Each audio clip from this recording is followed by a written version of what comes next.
and this ticks some people off, right? To say it out loud. But there's an arrogance that goes along with being green and saying anybody and everybody can be right. And if you disagree with me, you're wrong, right?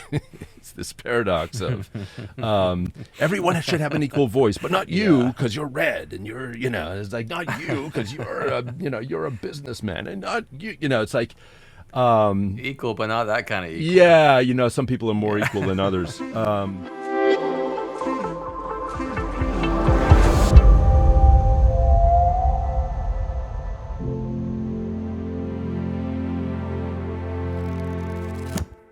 Hey everyone, a quick primer before we begin today's episode. I had the chance to sit down with an old friend of mine, Dr. Scott Melanson, as we talked about some insights that we can gain from looking into the integral theory model for how systems develop.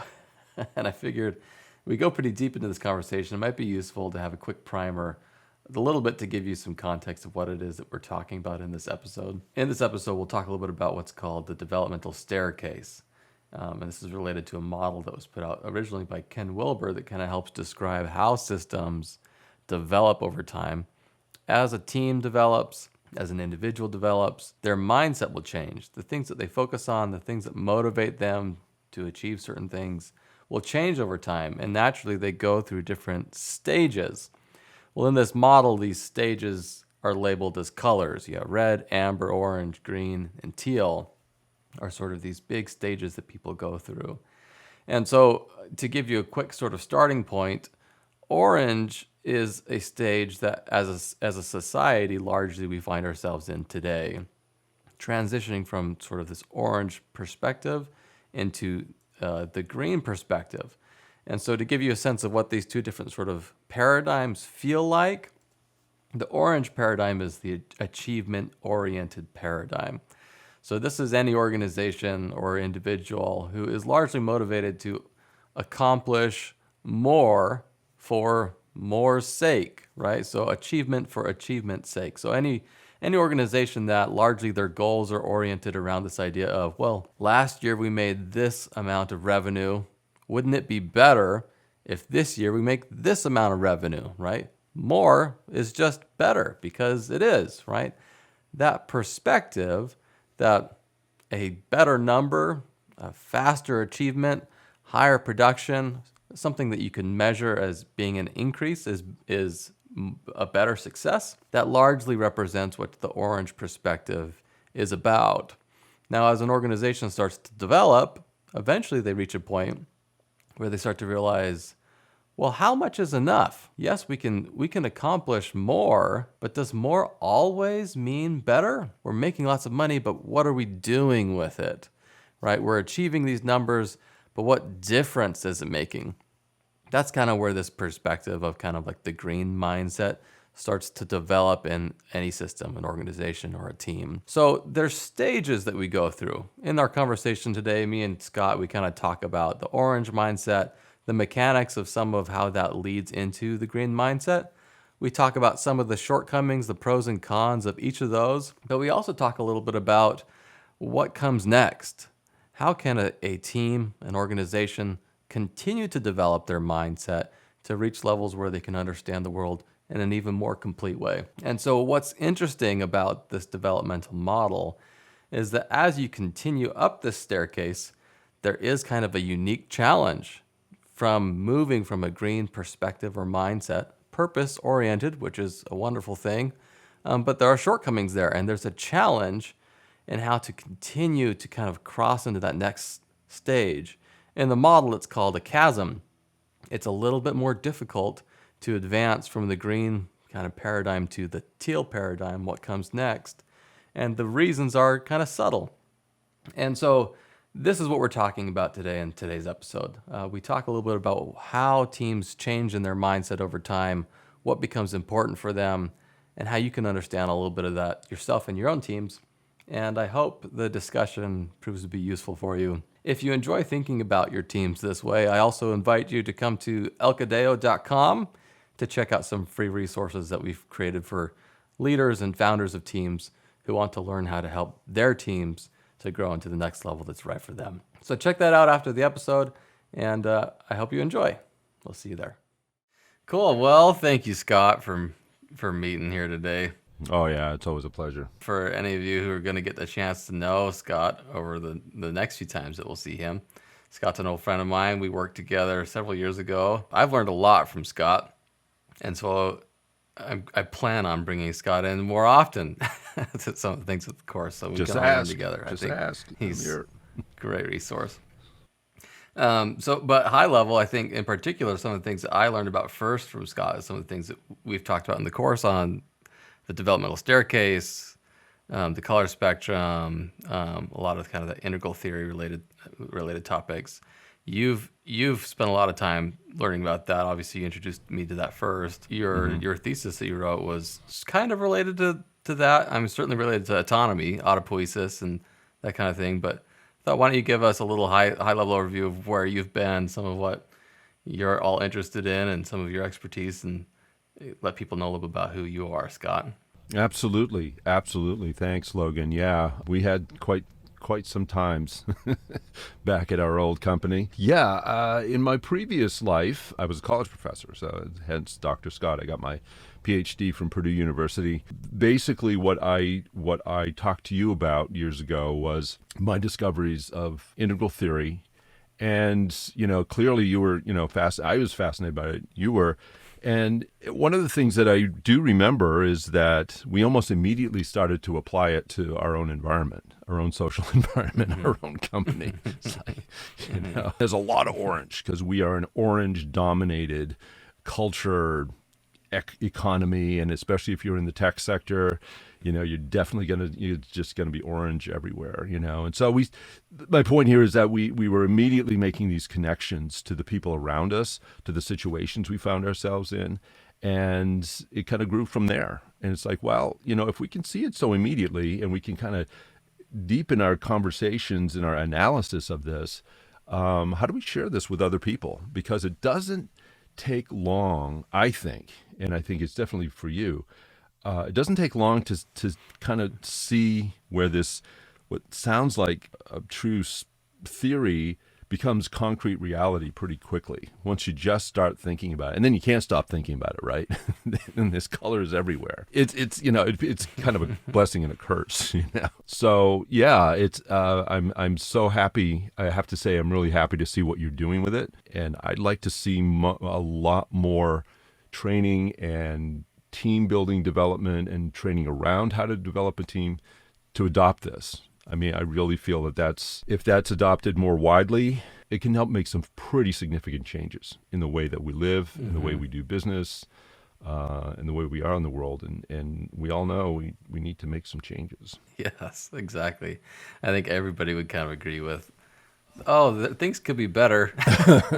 Yeah. And I think, part of what that points to, though, is, well, how? And to know how, I think you kind of need to have a sense of what exactly it is that we're looking at. And that was what I think appealed to me in those early days, learning about sort of these color stages and systems and that kind of thing, was, there are kind of labels to things that I had experienced before, but didn't realize that there was a word for it. Right. And that was one of the things that I kind of like so much about integral related theories, is that these are human experiences that we're very familiar with, but we just haven't had somebody kind of say, that's got a name. We call that amber, or something, right? And so that's useful because, like you were saying, I think we've all experienced organizations that we've been a part of that feel like, this is working really well. I like it, how this feels. It feels like we're all kind of going the same direction. And other organizations where it's like, why are we spending this time focusing on this thing, And so having a frame that you can kind of identify why was extremely useful. And I'm right there with you. If more of us knew what you had a common language and had common labels we could use to kind of point to what these things are, where they come from, and then even understand dynamics of how to move somewhere else. This feels a little bit too much this way.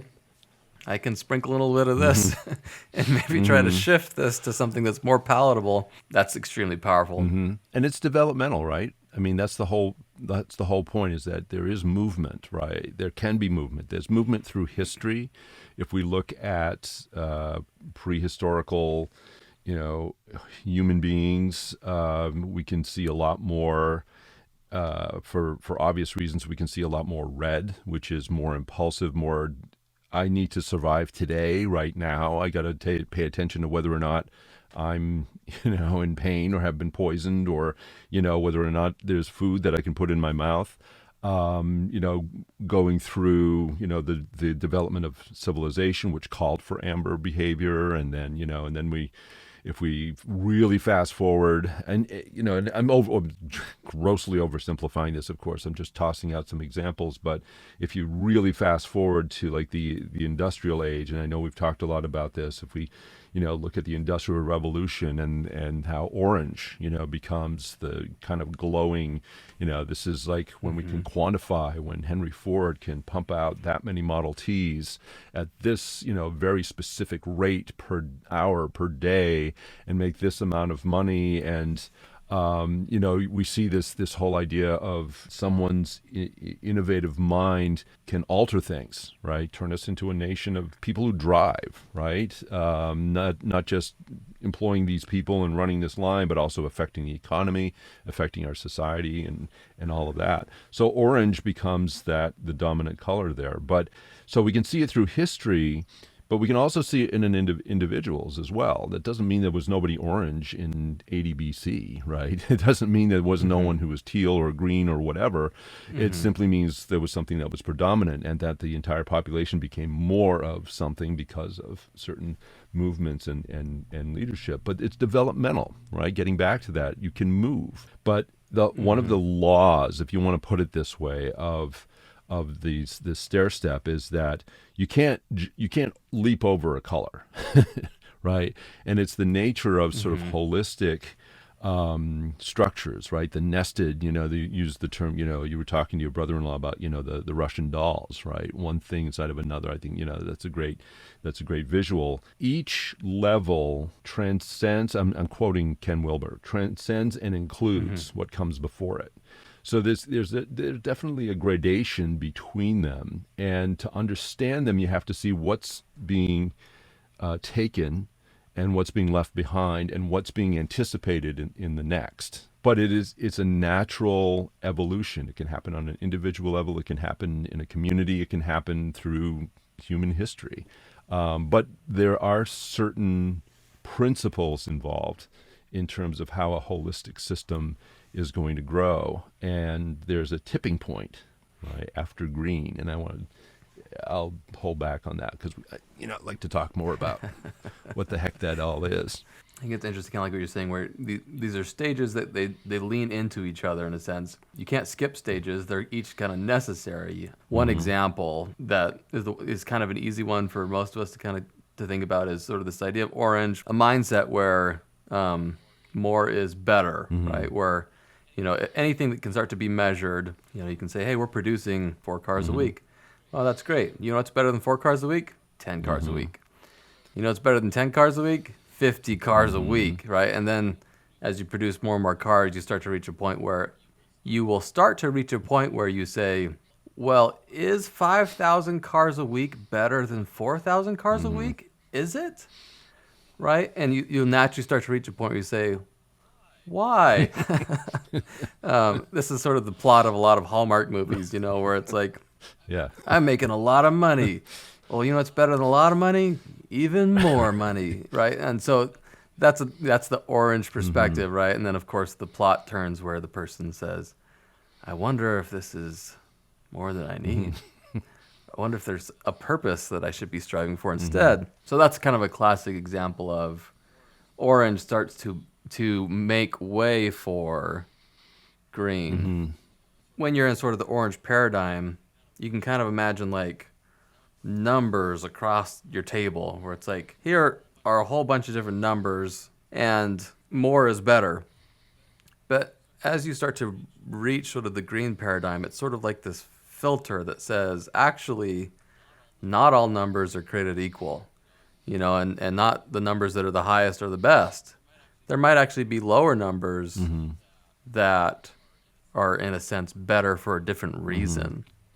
And so it kind of filters a lot of those things out. One example that I remember seeing was sort of this trend with Apple where they kind of started to realize like, hey, wait a second, the environment kind of matters. We're producing these devices. And at first we were striving for more. You know, a better product means it can do more things. And then they started to realize, actually, a better product might be how it's made and how sustainably it's made and how little impact it makes on our environment. That was another kind of example of how the numbers themselves kind of get reoriented. So what's kind of interesting with green then, and you can tell me if you have a different take on this, this is kind of my understanding, but as you sort of move into green, you can kind of think of it like orange is achievement for achievement's sake. And then as you start to move into green contextualizes achievement with a purpose.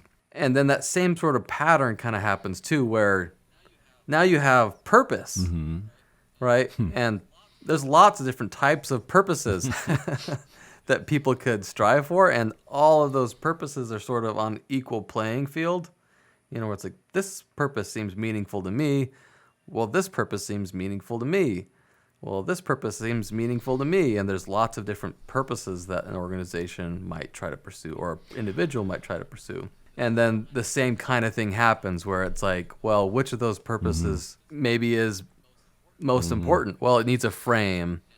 And usually the frame is something that kind of comes from a slightly higher perspective, right? Which is kind of what happens in Teal. The thing that gives you, that kind of identifies maybe what which the best purpose might be is what frame or context you're a part of. Right. So one example to kind of make that concrete for anyone here listening. If anyone's out there listening. If anyone's still here with us. Like, oh my God, these guys.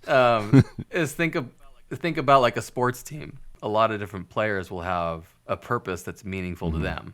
I like to play goalie. I like to steal. I don't know. Like, you know, these are things that I find meaningful. Right. I like to play the game because something in particular that I enjoy is I love being in the outfield.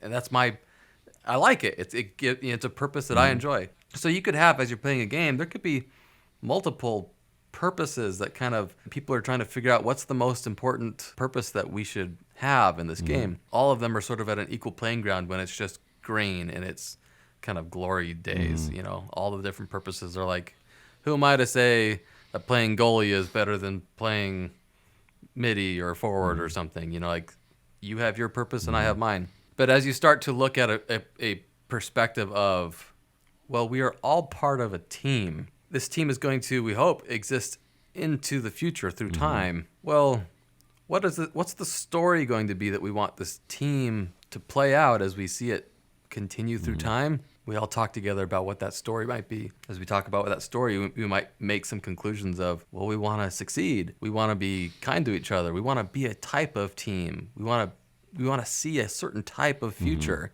And as we kind of orient around what that desired story is that we want that team to pursue and accomplish, that starts to inform us maybe what the appropriate purpose might be to achieve that story. And then it's like, oh, well, we don't really have a very good forward, and I can play forward decently. It might not be the thing that I love the most, but this team needs that. And so that story starts to kind of help you figure out, maybe weigh a little bit of like, oh, there are purposes here. They're not necessarily all equal, because in the frame of a bigger story, some of them might be more needed. And so it starts to lend a lens on how to weigh which purpose should I pursue. In a very similar way that green gives you a lens for how to weigh which numbers are the right numbers, right? And it kind of has this sort of, you grow into it, there's all these things that kind of branch out and they're all kind of treated equally, and then a higher frame sort of looks at all of them and says, this might be the one to push a little bit more, or it gives you some perspective on how to make choices about what it might be that you're pursuing or whatever. So those are some of kind of my thoughts when I think about some of that. Obviously, there's a lot more that kind of goes into detail, but that pattern of each level, you break into this new open world that sort of cracks open, and then you push to the limit of it, and then you start to realize, like, well, which of these is most important? And the next level sort of gives you Mm-hmm. insight into kind of how you do that. But you never leave those things behind. You don't ever leave Right. behind achievement or purpose or whatever. It's Right. still there, but it's just kind of subsumed inside of something bigger. Yeah, and you never. Yeah, that's the right. That's a key point. It doesn't go away; it stays. But at the same time, you're coexisting with people who are definitely living, and whole segments of the population that are living at other levels. Right.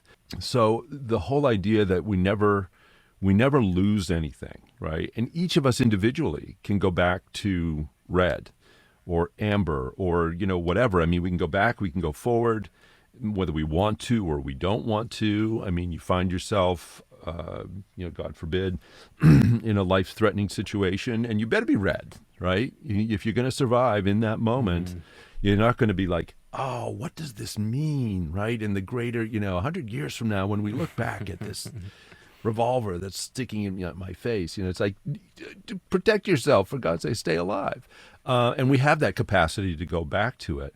But one of the things that, to go back to what you were saying about green and orange, a perspective that I have on it is, we're still in a society, we're definitely in a society that valorizes orange, right? We may critique it. We may have Hallmark movies that tell the story of when it goes wrong, and we all understand that. But then we go back to, and then how much money can I make? And and we do it, I think, in ways that we may not even think about because it's just so ingrained in the DNA of our particular society at this point in history. And it has to do with individual achievement, right, and ego. I mean, and we all have it. I'm not pointing fingers, right? I mean, it's part of being alive and part of being human. That I have a little bit more than somebody else has, and maybe it's not even the possession of it, but the acquisition of it, right? It's like there's the difference between old money and new money, right? It's like, well, I was, my parents had several $1,000,000, as opposed to I had nothing, right? Rags to riches. That's our favorite American story. I had nothing at all, and I just out of nothing, I created this thing. I made money from this idea, and just revolutionized everything. And it's and what happens, and I'll just give you this as one perspective, I think, on the orange and green transition, and remembering that when you move from one level to another, you're not leaving everything behind. There's a lot of stuff that keeps sticking to you, right? With orange, I think what happened and what has happened and what continues to happen is that we look at people who have acquired a lot of money and power, especially around money and achievement and whatever. And we valorize those people, right? I mean, we I think in many ways we automatically valorize them. They become larger than life. We look at the Jeff Bezoses of the world. They become transcendent, right? And when they open their mouths, everybody leans forward, to listen. It's like what shall be bestowed upon us by this deity, because they are the kind of demigods of the orange world, right? It's like if this is what everybody is going toward, then you listen to them. And I think what green has been looking at and does look at is, okay, look, we can't have these individual voices outshouting everybody else, right? We have to listen to other voices. So one of the things that grew out of green or alongside green was, pluralism, post-structuralism, deconstruction, that really valorized and gave value to identities and voices and populations and whatever who just had who weren't listened to because they didn't fit that paradigm of being the industrial master or the whatever, the great inventor, or whatever, or the great military leader, or fill in the blank. But I mean, we're sticking with orange. But it's like, okay, we have to listen to everybody. We really have to listen to the entire, just everybody, and we have to give value to and give give heed to all of these different perspectives and voices, and start to ask why, and it comes out of why, why is it that money is going to equal, isn't there something of more value? What happens, I think, and a lot of people have made this observation, including people like Ken Wilber, is that green is kind of a half step. And this ticks some people off, right, to say it out loud. But there's an arrogance that goes along with being green and saying, we can't just listen to these people up here. We got to listen to everybody. And anybody and everybody can be right. And if you disagree with me, you're wrong, right? It's this paradox of everyone should have an equal voice, but not you because you're red, and you're, it's like not you because you're a businessman, and not you, it's like equal, but not that kind of equal. Yeah, some people are more equal than others. And my point here is that what happens, I believe, is that what happens with green is there's a, hey, wait a minute. Why are we doing this? There's got to be something bigger. So the knee-jerk reaction, which might be a little red, is let's knock these people down, right? Let's level it, right? Leveling it means, get rid of it. Yeah. Uh-huh. Right. Deconstruction grew out of that. And deconstruction is a critical theory that, comes out of the 60s and 70s, and a professor of mine back in grad school used to refer to it as the chainsaw in the toolbox of literary criticism. He just, and then, oh, look, I had pieces and parts and shards. And it's like, okay, well, let's go for lunch. It's like, well, what ends up happening in my mind is that green ends up retaining a lot of that ego, right? Aha! I may not have more than you, but I know more than you. I see more than you. So listen to me.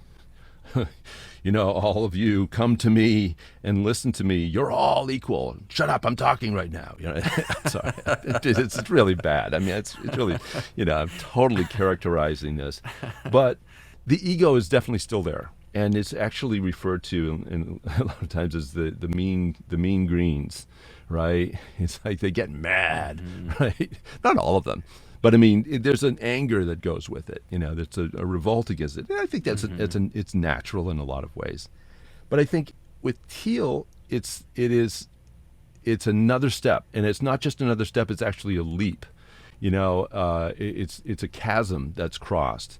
And here's what I think the chasm is. I think that once you go from green into teal, you retain that idea that there are multiple perspectives, but you leave behind, or you begin to seriously leave behind, the ego, and you become transpersonal.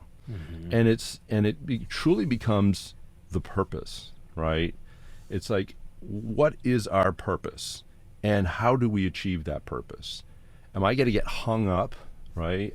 Do I have a hang up about working with these kinds of people, or someone who's going to use that kind of language, or a true teal person is someone who says, go back to what are we trying to do, right? One other thing about green is also the identity of green. I've got my green hat on. I belong to green groups. I belong to this, and I belong, it's like, and don't you dare, defy that. Whereas a teal person is probably going to congregate with whoever they need to get done what needs to get done, and maybe that group goes away, and maybe they join another group that seems very different, right? But the integrity and the consistency, the North Star, is always going to be the purpose, right? You can see somebody who's just totally wishy-washy. That doesn't make them teal. It's like, you're associating with that person, and you're also associating with that person? These people are just diametrically opposed. But maybe they're both in their own way moving toward that thing. And I'm not going to judge that person or that person, nor am I going to weld myself to that person or that person. I'm just saying, we're all a bunch of egos. We got to let it go and find what we need to find. And that's why I say, and I'll conclude by saying, I think that green is more awake or aware, and teal is more wisdom-based, right? There's more wisdom to it. It's like a maturity of, okay, we saw that there's a lot of perspectives, right? But what does that mean? I got to give up my perspective too, right? And put that into the mix. So anyway, that's what I've been mulling about and and thinking about, because often it gets confusing. What's green and what's teal? It's transpersonal. Sure. It's the transpersonal leap that is inexplicable and is key. And I think that's the thing that is hard to wrap your head around for a lot of people. Yeah, for sure. Yeah, a lot of great thoughts there, Scott. Talking about the chasm, you're right that it is counterintuitive in a lot of ways, because we're so used to functioning as a single individual. Like, that's intuitive. It's like, I am me. It's part of that chasm is seeing yourself in a bigger thing and recognizing, like, I am also a part of this thing, and I want this emergent other larger system to be healthy, because it's kind of me too. Right, like, hearing you talk about the ability for a teal person and that wisdom to sort of see all the different groups and sort of see their need, but also see which parts could be healthy, which parts are maybe sick and need to get more healthy. Seeing all of those, their neededness together in a larger entity, right? Like a body. If you're using that metaphor, we're team liver and you guys are team heart, and it's like, how could you be on team heart? Like, there's nothing more different than what team liver is all about, like, it's like, get rid of the heart. Wait a second. So when you're seeing it from a perspective of all of these parts, all of these things, purposes, might have a contextualized purpose that is important in a larger thing. And at least a big part of that, why it's kind of a chasm, is you have like kind of your identity tag, and usually you have it around just this emergency system and this is me, and you're kind of taking that identity tag and sort of moving it up to the higher level thing. And so now you're playing two roles, where I'm still me, but I'm the me that works inside of the thing that I also am a part of. Which is why the concept of like emergent systems and systems thinking is sort of like a foundation for even learning how to think that way. Is you have to recognize the emergent systems exist and that we're a part of them or whatever. But I like that. I like that idea of, green is a little bit more woke. And that, that word, kind of that loaded term, and, part of me bristles, and then another part of me says, it's kind of, They wouldn't call it woke for It's nothing, right?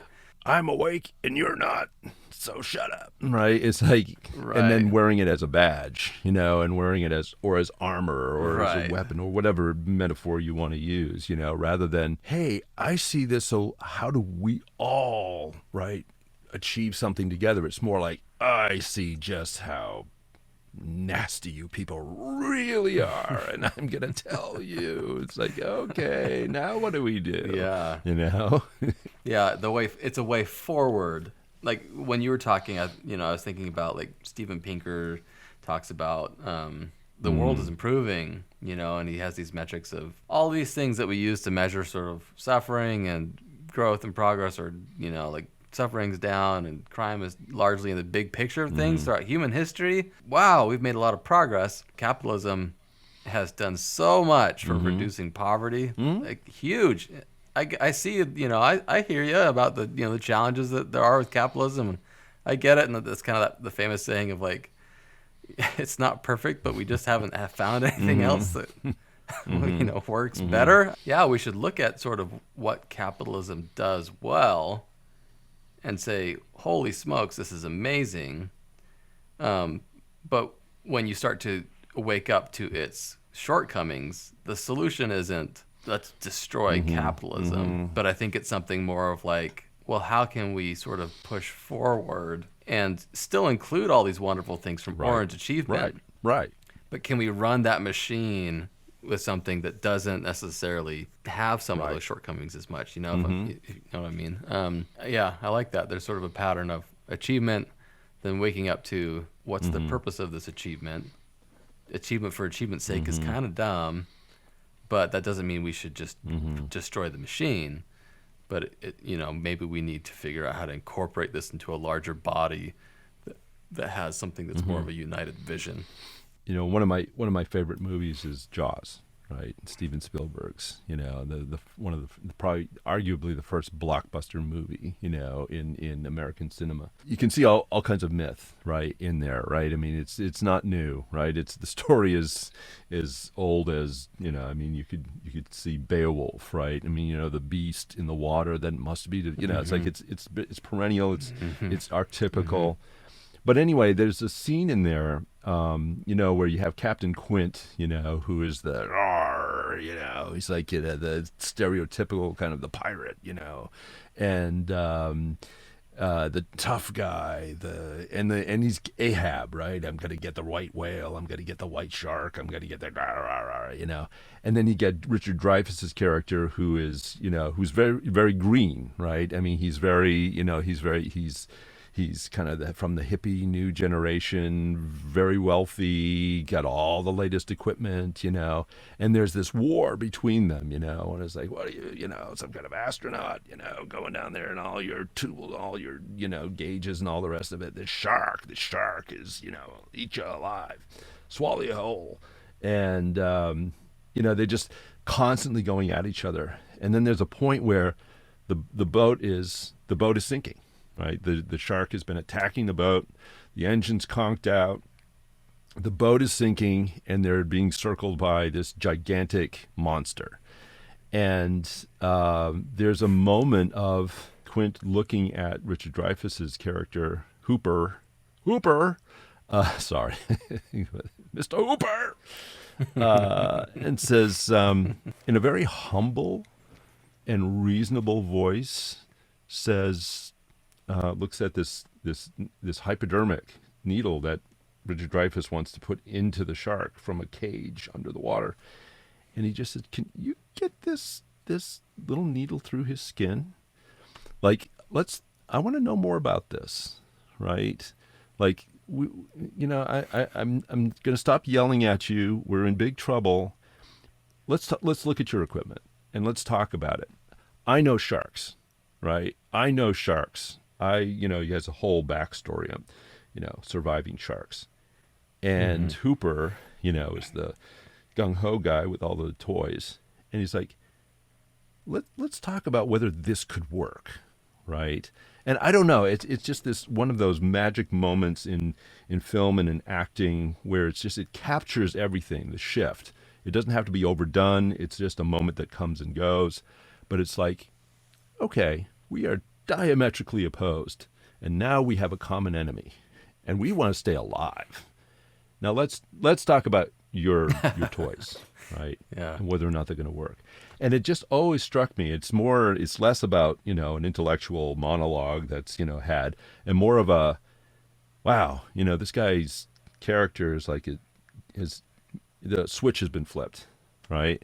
And you have two people like reasonably sitting down with each other, who otherwise just never would. It's like, what if that's a paradigm, right? That's a paradigm that we move toward, right?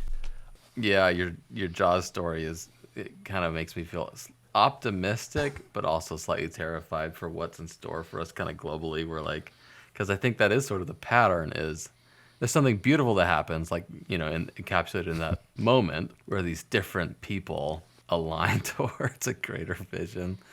But it unfortunately takes, like getting your butt kicked by the dragon of chaos, and like your ship is sinking, and the jaws keep in mind that one of those characters is swallowed whole by the sharks shortly after that conversation. Right. Yeah.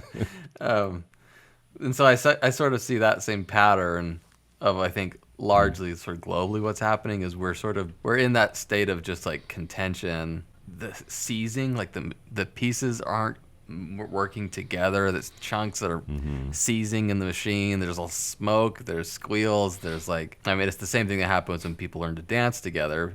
Stepping on feet, parts that are not working together, can't feel each other, can't hear each other. Too much friction. In one sense, it's like I'm optimistic because those are all signs of what can happen when suddenly the whole thing can kind of clunk together, and then now suddenly, oh, that's what we were trying to do, Oh, like the dance starts to happen, and then, wow, this is amazing. Like we're dancing, And I feel like I'm cautiously optimistic that maybe that's something. Wouldn't that be amazing to see the world kind of find that and be able to kind of fit into that a little bit? Yeah, there's a lot of feelings there of just like, well, on one hand, we can tear ourselves to pieces because that story also happens, and the ship sinks and the chaos dragon under the water gets a meal, and man, we missed it.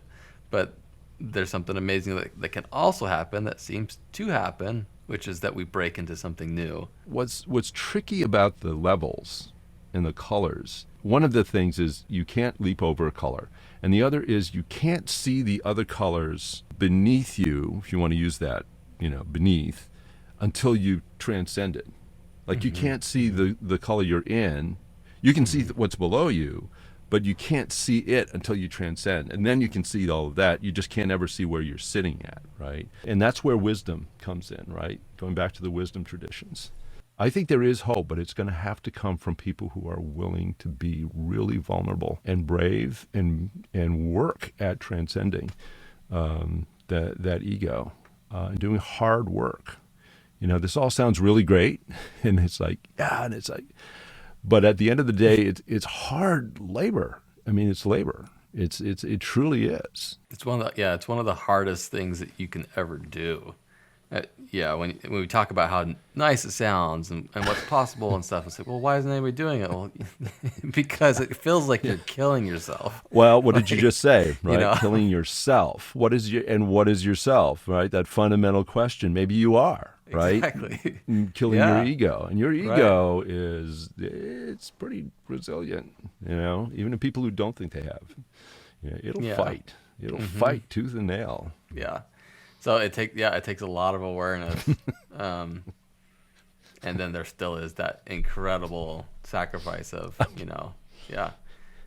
allowing yourself to die for something bigger than yourself in a way, right? You could have the scene from Jaws, and then I just had this. I don't know if you've seen it, but the other early 70s blockbuster, The Exorcist. It's like the ego, it's like you have to grapple with it, and you have to, and it vomits on you. It's like it's a very different kind of heroism. It'll fight for its life. And it can be scary. I mean, I'm laughing about it, but I mean, it really is. It can be a very frightening thing. Yeah, and I think one of the only things of hope that, at least for me, that like makes it easier to kind of start to anticipate that jump and why you would take that leap of faith is the patterns that you've gone through before, where you've seen like, okay, wait, I have kind of gone through this before, where I kind of took that leap, or I killed that part of myself, and it was scary and it was hard, but I came back to life. A new life came out of it. And so I think that people have to get familiar with that pattern, and we do that. It's patterns inside of patterns, like that example of, that individual feeling able to open up a conversation with somebody who he disagreed with. That is the same thing. You're taking a version of yourself that's like, I would never talk to this kind of person, and you're letting it die a little bit, And then what happens? Well, I let it die a little bit, and then something else grew out of that and came from that. And it's like, oh, wait a second, I'm getting familiar with this pattern of how death can lead to new life, which kind of leads to, hero's journey kind of things. And there's a deep fundamental pattern in all of that that we experience. And of course, it would make sense that sort of in a fractal nature, that's the same thing that'll kind of happen as you get bigger. So. And to go back to what you're doing with Alcadeo is one of the things that is absolutely necessary is community. It is a supportive community that shares a common language, a common courage, a common vulnerability. You can't do it alone. I mean, you really can't do it completely alone. So one of the things that excites me about Alcadeo is not just the concepts that are being conveyed or the practices that are being demonstrated, but also the community. I think that can be built, right? To say, okay, what happened when you did that? Oh, you fell right in your face. Okay, we've all been, how many have been there? Yeah, I've been there. Okay, so, and so let's talk about why. And when, when our egos are saying, give up on this stupid thing, to have people around you to say, yeah, you got to get back on that, back on that horse. And in a caring and supportive way. And again, having that common language. Good stuff, Scott. Great conversation. We should do this again sometime. I think we will. I think we probably will. I got a feeling we're going to do it. Good. Okay. We'll see you again next time, Scott. Okay. If your culture isn't helping your team to more effectively solve problems, it's broken.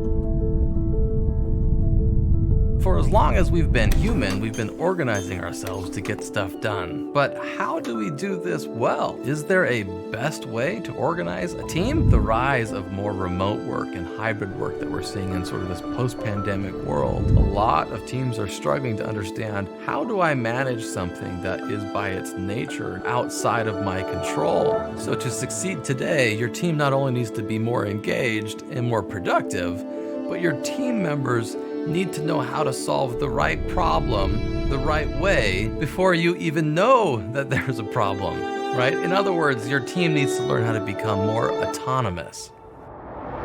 Imagine then what your team could be like if they were more engaged, were still able to deliver at the level of quality that you expect, but we're doing all this without your constant need to have to be there driving them.